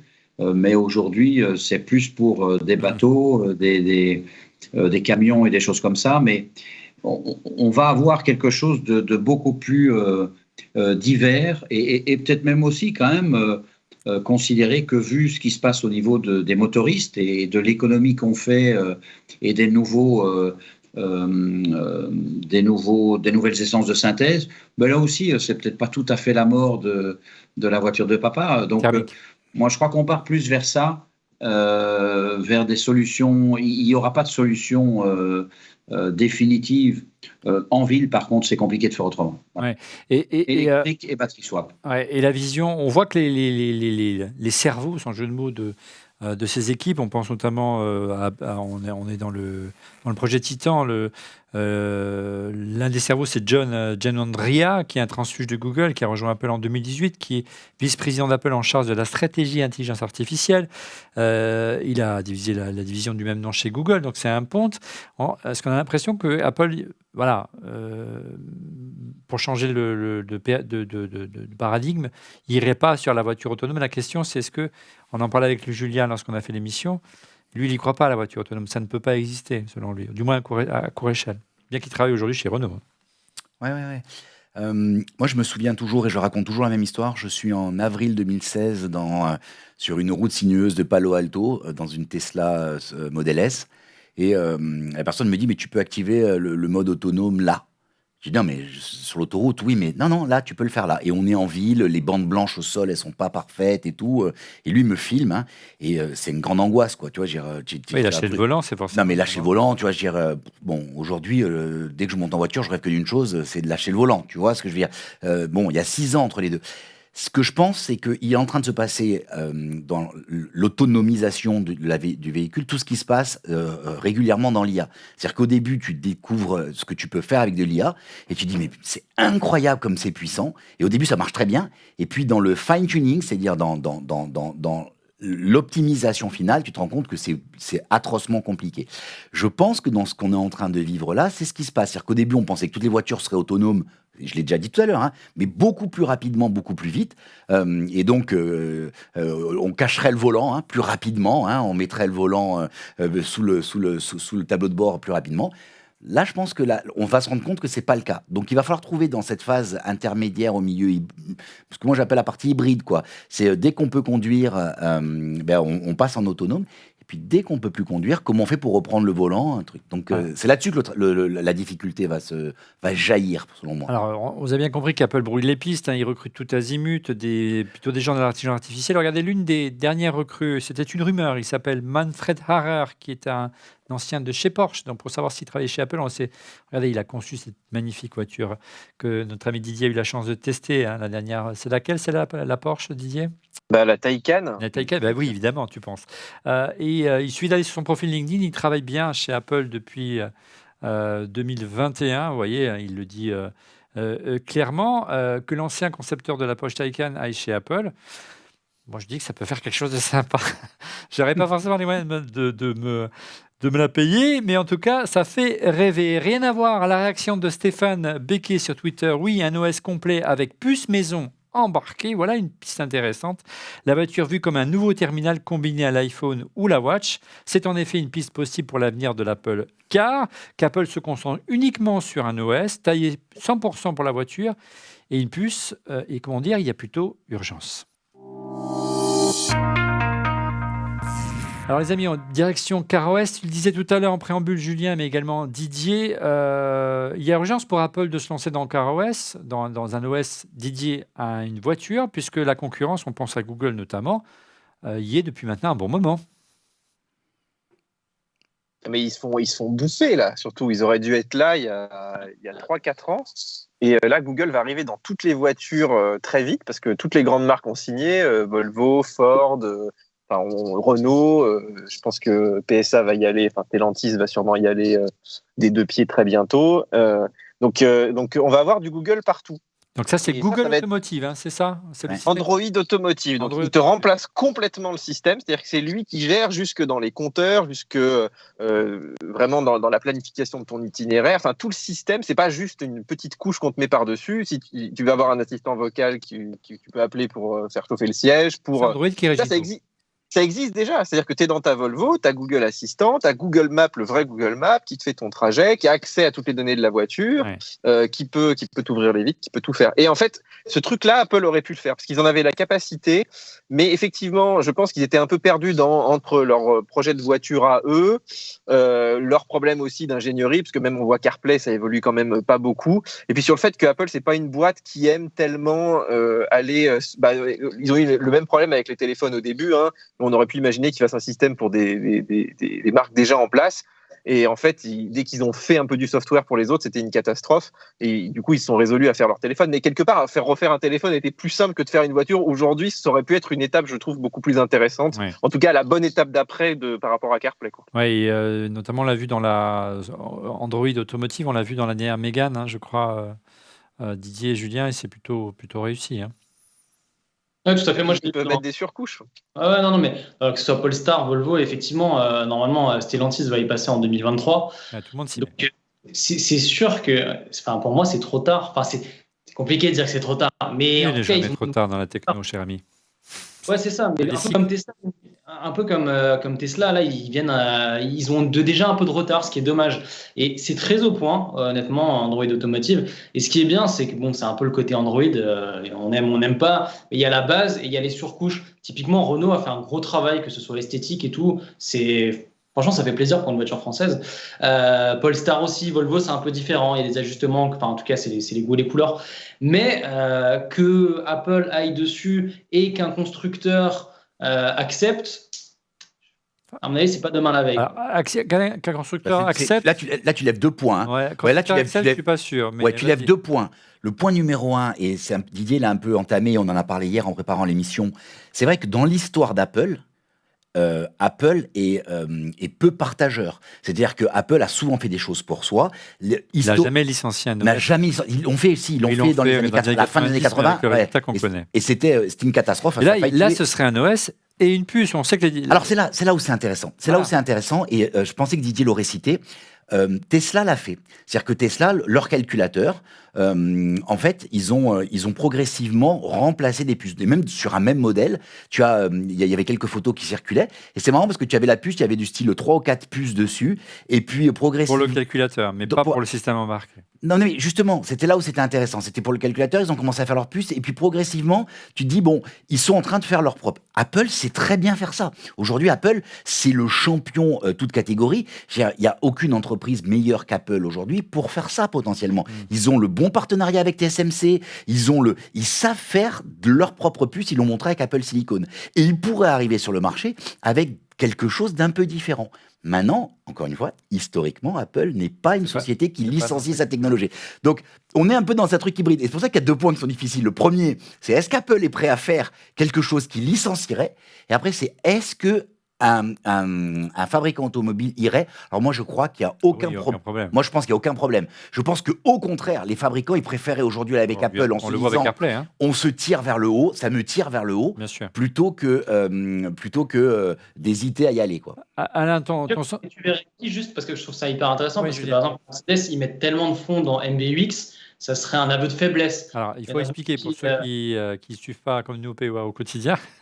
Donc, mais c'était aussi la question à Alain. C'est qu'effectivement, les constructeurs automobiles ne se laissent pas faire et lancent leur propre système d'exploitation et leur propre interface, dont Mercedes. Vas-y. Oui, non, mais Mercedes a mis beaucoup d'argent, par exemple, dans MBUX. Donc, je pense qu'en gros, s'il y a Apple, c'est comme un aveu de faiblesse. Il y en a beaucoup qui sont en train de sauter le pas sur Android Automotive. Donc voilà, Audi a fait des grosses mises à jour sur tout son software, où maintenant les bornes fonctionnent mieux, où tout le planificateur fonctionne mieux. Donc d'un côté, c'est génial de se dire j'ai Apple dans ma bagnole, mais quel constructeur serait prêt aussi à dire j'ai investi de l'argent, c'est un aveu de faiblesse. C'est ça, franchement, je n'ai pas un constructeur qui me viendrait tout de suite à l'esprit. Pareil, je ne verrais pas BMW, qui est un peu en retard, mais qui est en train de venir et qui met des écrans en veux-tu, en voilà, de se dire, finalement, mon truc n'est pas au point, je vais faire venir Apple. Et du coup, Julien, tu vois, est-ce qu'aujourd'hui, vu qu'on a une espèce de logique de plateforme hardware quelque part, qu'on n'avait pas forcément il y a 10 ans, 15 ans, Est-ce que ce serait pas plus facile que ce soit plutôt Apple qui aille acheter une plateforme à Volkswagen ou à Kia et qui aille effectivement mettre son système, ses sièges et l'armature. Est-ce qu'on peut laisser la parole à l'homme de l'art, celui qui vient de l'industrie de l'automobile, notre ami Alain? Comment tu vois les choses? Est-ce que c'est vraiment leur métier aux constructeurs automobiles de concevoir des systèmes d'exploitation, franchement? On a vu Mercedes, on a vu Volkswagen à l'instant qui investit des sommes folles, qui recrutent plusieurs milliers. Je crois que c'est 5000 ingénieurs rien que pour Volkswagen, 3000 pour Mercedes, c'est monstrueux. Alors, ils ne pourront jamais être au niveau d'un Google ou d'un Apple, de par leur force financière, tout simplement. Oui, il y a la force financière et puis il y a aussi une méthode de fonctionnement. Un constructeur automobile, il est dans le temps long. Est-ce que le fait d'être dans la techno digitale, le temps est long? Je ne pense pas. Donc, les gens qui constituent Mercedes, BM, qui sont de très haut niveau, c'est pas la même souplesse, c'est pas la même organisation. Voilà, c'est aussi ça, une question d'ADN, quoi. Ouais. De la même manière que on se dit, ben oui, est-ce que Apple serait capable de licencier, de partager, alors que dans son ADN, ils sont pas partageants, quoi. Voilà. Oui, c'est vrai. Et encore une fois, Apple a encore, je pense, une carte à jouer. Mais là, il faudrait vraiment changer de culture. On verra. Mais là, il faut qu'ils réagissent rapidement parce qu'on vous l'avez bien compris qu'ils ont pris beaucoup de retard pour sortir un OS dédié à la voiture. Et en plus, si on arrive à le shipper, sans jeu de mots, avec une puce maison, ils auraient vraiment un argument à donner. Mais pour moi, l'OS, c'est là où je pense que la barrière à l'entrée de l'OS, il n'y en a pas pour Apple. Ouais. Tu vois ce que je veux dire? Il y a juste à appuyer sur un bouton. Quoi. Ouais, c'est très. Vous intégrez un iPad et main dans votre voiture. Exactement. On verra dans 15 jours à la WWDC s'il y aura des annonces qui seront faites de ce côté. Là, allez, les mots de la fin à nos tweetos. Regardez cette réaction de Jeton Bajrami sur Twitter qui nous dit qu'Apple est habitué à toujours faire du think different, va concevoir un modèle réellement disruptif et novateur. Jamais ils ne fonctionneront comme Tesla ou les autres marques traditionnelles. À mon sens, ce sera intégrer un nouveau service. On ne conduira plus, on sera conduit. C'est assez proche de ce que tu disais tout à l'heure, vous disiez tout à l'heure, les amis, autour du futur service d'Apple. Et puis le mot de la fin à Rodolphe Polis. Regardez, Apple pense différemment, encore une fois. Toutes ces rumeurs sur le développement d'un Apple Car sont fondées, mais il s'agit de développer un produit pour une autre mobilité. On parlait d'écologie notamment, justement. Vu l'engagement écologique d'Apple, il faut l'espérer. Du moins le marketing, dans les faits, on verra. Il faut espérer s'attendre à un device en rupture avec le modèle tout à la voiture. Est-ce que ce n'est pas forcément une voiture que va sortir Apple, mais un autre moyen de locomotion? On aura, je pense, dans les mois et les années qui viennent, plein d'or en fait le Mac, j'espère, pour vous le faire découvrir. Place tout de suite à vos coups de cœur. Les coups de cœur, on commence tout de suite avec Julien. Écoute, on en a parlé juste avant, donc on s'est un peu spoilé, mais moi c'est la Mégane E. J'ai enfin pu l'essayer, ça a pris du temps. Et ce qui est vachement bien, c'est honnêtement tout cet aspect d'Android automotive. Et ça fait plaisir que ce soit une petite bagnole française et qui soit vraiment au point. Nous, on fait sur POA des essais 4 avis. Et en gros, c'est des essais, on a des caméras embarquées et on ne parle pas aux autres, on ne doit pas dire ce qu'on en pense. Et il y a la personne avec qui je suis très souvent qui s'appelle Renaud Robody. Je lui ai montré un truc tout con, j'ai juste dit aller à Marseille. Il a calculé, il a dit où s'arrêter, combien de temps et tout. Et on le fait dans toutes les voitures. Et franchement, ça ne marche pas dans toutes les bagnoles. Et là, ça fait plaisir. Alors, effectivement, on en vient à ce dont on parlait. Il a fallu qu'une boîte de la tech vienne pour qu'on en arrive là sur une voiture française, une Mégane. Mais ça marche et ça fait franchement plaisir, quoi. Et pour la petite anecdote, et après j'arrête, dans la même journée, j'avais la Mégane électrique, je l'ai rendue, j'ai pris un Arcana, donc qui est aussi Renault récente, et qui a l'ancienne version sans Android automotive avec juste Airlink. Croyez-moi, passer d'un à l'autre dans la même journée, tu as l'impression d'être en 2022 et d'être en 2018. Quoi. C'est le bon, grâce à Android automotive, il est phénoménal. Non, c'est pour ça ce que tu disais tout à l'heure, tu vois, est-ce que les constructeurs seraient prêts à signer un blanc-seing à Apple en acceptant que leur voiture tourne sur un système d'Apple? Tu viens de le démontrer toi-même. Il y a plein moi, je connais plein de gens. D'accord. Je te dis juste quel constructeur, parce que tu as une grosse partie qui est déjà signée avec Android Automotive. Tu as une partie qui ont mis beaucoup d'argent. Il y aurait eu peut-être les Coréens, mais forcément, il y a déjà eu des pourparlers. On en parlait la dernière fois et c'était plus négatif. Donc là, je n'ai pas une marque, en tout cas, moi, qui me vient. C'est un bel argument de vente quand même. Et totalement, je suis d'accord. Volkswagen, peut-être, tu vois. Pardon? Je dirais Volkswagen. Aujourd'hui, c'est quand même un des très gros constructeurs. Ils ont leur système d'exploitation, mais il est un peu à la ramasse. Il est complètement à la ramasse. J'ouvre un sujet, moi. J'ouvre un sujet. Et si, demain, les voitures devenaient, je dirais, tu choisirais finalement l'OS que tu veux. Putain, ce serait génial. Non, mais tu vois ce que je veux dire, dans l'absolu, la barre à l'entrée. Alors attention, normalement, on n'est pas comme dans CarPlay où c'est Apple ou Android. Il y a quand même une partie. Mais finalement, tu ne fais que. Tu pourrais très bien dire, je rends les appels à la voiture via le CAN bus et tout ça normé, et finalement l'OS dessus, et tu te retrouves, moi je suis très Apple, et je reste dans mon univers Apple, et je me sens bien, avec une finition Apple, et l'autre côté, alors attention, la marque perdrait tout son truc, mais ça pourrait être, on ne sait pas dans quel monde on vit, ça pourrait être... Tu as la parole, quel est ton coup de cœur cette semaine? Alors mon coup de cœur, moi je ne suis pas du tout dans l'automobile, j'ai décidé, il m'est arrivé un truc assez marrant, enfin, je vais vous dire. J'étais sur LinkedIn il y a hier ou aujourd'hui. Je suis passé sur mon profil LinkedIn et j'ai regardé qui était passé sur mon profil. Et il y a un monsieur qui s'appelle Brice Parent. Donc Brice Parent, je pense que c'est un de nos auditeurs, je l'espère. En tout cas, je le connais pas. C'est le directeur du collège-lycée de l'école alsacienne. Alors j'ai une très profonde admiration pour l'école alsacienne. Pour une raison simple, c'est que j'ai plein de potes qui l'ont fait. À chaque fois que je discute avec eux, je les trouve bien câblés. Et je pense que, comme c'est des gens qui ont fait des parcours assez longs, dont Cyril, dont Noël, que je vois souvent. Et du coup, je suis étonné, quoi. Donc, tu vois, j'ai pas de relation particulière avec cette personne. Et le mec est professeur agrégé en lettres modernes, directeur adjoint depuis 15 ans de l'école. Donc, si c'est un de nos auditeurs et qui nous écoute, bravo. Et puis, en bas de son profil LinkedIn, je vois qu'il a une certification Apple Teacher. Et donc, tu vois, avec le tampon voilà, certification. Tu as la raison pourquoi il te suit. Je présume. Je présume. Et donc, je vais voir ce que c'est Apple Teacher. Et je savais qu'il y avait un programme, mais c'est fait en français, c'est super bien fait. Apple Teacher est un programme de formation professionnelle gratuit destiné à soutenir et à valoriser les équipes enseignantes qui utilisent les produits Apple comme outil pédagogique en classe. Il leur permet de développer des compétences sur iPad et Mac applicables directement dans les classes et d'être reconnus. Et on voit bien pourquoi Apple fait ça, mais c'est super bien réalisé. Non, mais c'est super bien réalisé. C'est ce que les esprits chagrins et les journalistes comme avant te dire. Oui, c'est parce que si on fait ça, alors du coup, on va pousser les produits Apple. On arrose un peu les professeurs, les enseignants, et derrière, les élèves, on l'aura. Mais le programme est super bien fait. Je suis allé lire le programme, je suis allé regarder. J'entends bien. J'entends le côté chagrin, mais j'oublie le côté chagrin. Je me dis, c'est bien qu'une marque fasse du gratuit, tu vois, pour l'enseignement et pour ça. Donc, merci Monsieur Parent de cette découverte. On essaiera de faire une mission la saison prochaine consacrée à l'Apple et l'éducation. Et on ira demander à Monsieur Parent d'intervenir. Exactement. Didier, ton coup de cœur cette semaine? Alors, vu que moi, je te mets des bagnoles toute l'année. Donc, l'émission sur les bagnoles, tu vas me mettre un smartphone, c'est ça? Et non, alors on m'a envoyé un truc génial. J'ai fait une petite vidéo dessus. Ça s'appelle Grid. En fait, c'est un Chinois qui désassemble des produits Apple et pas que. Il fait aussi des consoles.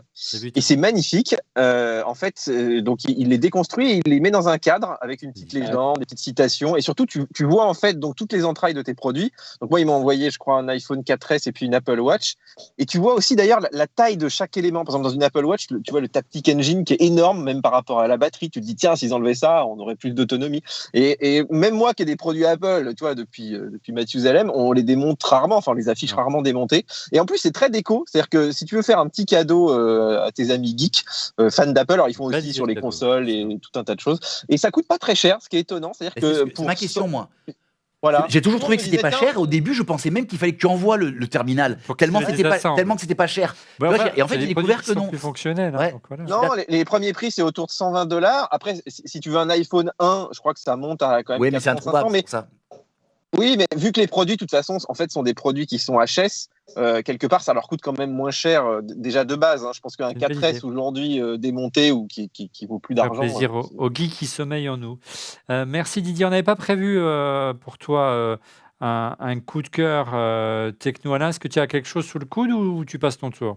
Ouais, moi, c'est un award d'honneur. C'est Tesla, parce qu'on ne se rend pas compte à quel point ils ont tout compris avec 10 ans d'avance. On n'a pas vu, on s'est moqué, on a dit ils ne vont pas y arriver.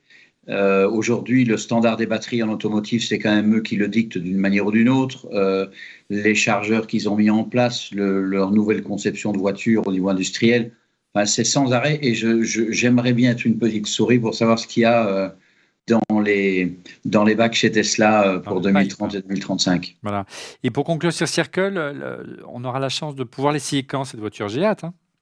Ah bah oui, là, on est fin 3e trimestre, donc à la sortie de l'été. Voilà. D'accord. Bon, on essaiera de faire de la montrer dans Refait le Mac, puisque tu es nos voisins ici au village. Une voiture assez assez particulière parce que c'est le smartphone qui est au cœur du volant. Donc ça, c'est très proche de l'univers. On en fera et puis on en parlera également dans Refait la Tech, puisque Refait la Tech redémarre au mois de juin. Mon coup de cœur, c'est justement les nouveaux programmes dans Refait le Mac qui arrivent déjà sur la chaîne de Refait le Mac, en plus de ORLM, l'émission. Vous disposez chaque semaine d'un format court. Désormais, ça s'appelle ORLM Express. C'est une prise en main, un tutoriel, un test d'un produit ou app. C'est notre ami Octave qui le présente avec talence. Oui, il est beau ce garçon. Ouais, bon, mais propre sur lui, l'engendre idéal. Là, il avait un petit côté. Et il est disponible. Il avait un petit côté Stromae là, tu vois, très. Et le dernier épisode, Octave vous présente l'étonnant clavier Logitech PopKey pour lequel nous avons eu vraiment un vrai coup de cœur. Autre format qu'on vous prépare dans les jours qui viennent et les semaines qui viennent, c'est une nouvelle émission courte qui s'appelle Genius by ORLM, une super foire aux questions en somme. Si vous avez des questions à nous poser, quels qu'ils soient en dehors des thématiques dont on refait le Mac, sur Apple, sur son écosystème, des problèmes de fiabilité, des problèmes de commerciaux avec Apple, n'hésitez pas à nous poser les questions et je vous répondrai dans une émission dédiée, un format court. Le premier épisode, allez, on essaie de le faire la semaine prochaine. Je vais t'appeler Julien Courbet. Julien Courbet. Pour poser vos questions, contact@onrefaitLemac.com ou tout simplement via le Twitter d'On refait le Mac, @onrefaitLemac, avec le hashtag Genius by ORLM. Mais enfin, voilà, mon vrai coup de cœur de la semaine, c'est pour mon ami Phil Jeudi. Phil, vous l'avez découvert justement dans On refait la tech il y a quelques mois, où il réalisait nos chroniques de San Francisco. Dans l'émission, qui reprendra en juin, on l'a dit. Phil a quitté San Francisco depuis, il s'est installé en Ukraine, à Kiev, et malgré la guerre, il a choisi de ne pas partir. Dans son podcast que j'ai le plaisir d'animer avec lui, ça s'appelle Slava Ukraini, Sauver l'Ukraine. Il nous raconte son quotidien et comment il vit avec la guerre au quotidien, malheureusement. Un podcast à écouter sur SoundCloud pour le moment, à l'adresse qui est dans la description de la vidéo. Je vous invite vraiment d'aller l'écouter, d'aller soutenir notre ami Phil. Et on a hâte de le retrouver prochainement dans un prochain podcast Slava Ukraini, Sauver l'Ukraine, et c'est sur SoundCloud. C'est la fin donc de ce 443e épisode d'On refait le Mac. Merci de l'avoir suivi. Merci Alain, merci Julien, merci Didier et merci Laurent d'avoir participé à cette émission. C'est un plaisir. On aura, je pense, l'occasion de vous revoir, de parler encore beaucoup de l'Apple Car, car le torrent de rumeurs n'est pas prêt de s'éteindre. Et merci à votre fidélité, vous derrière vos écrans. On se retrouve dès la semaine prochaine pour un prochain épisode et pour être prévenu en temps réel. Bien sûr, vous en avez l'habitude maintenant. N'hésitez pas, bien sûr, à vous abonner, à cliquer sur la petite cloche pour être prévenu qu'une émission est en ligne. Surtout que maintenant, il y en a plein qui vont arriver. Allez, à la semaine prochaine. Au revoir.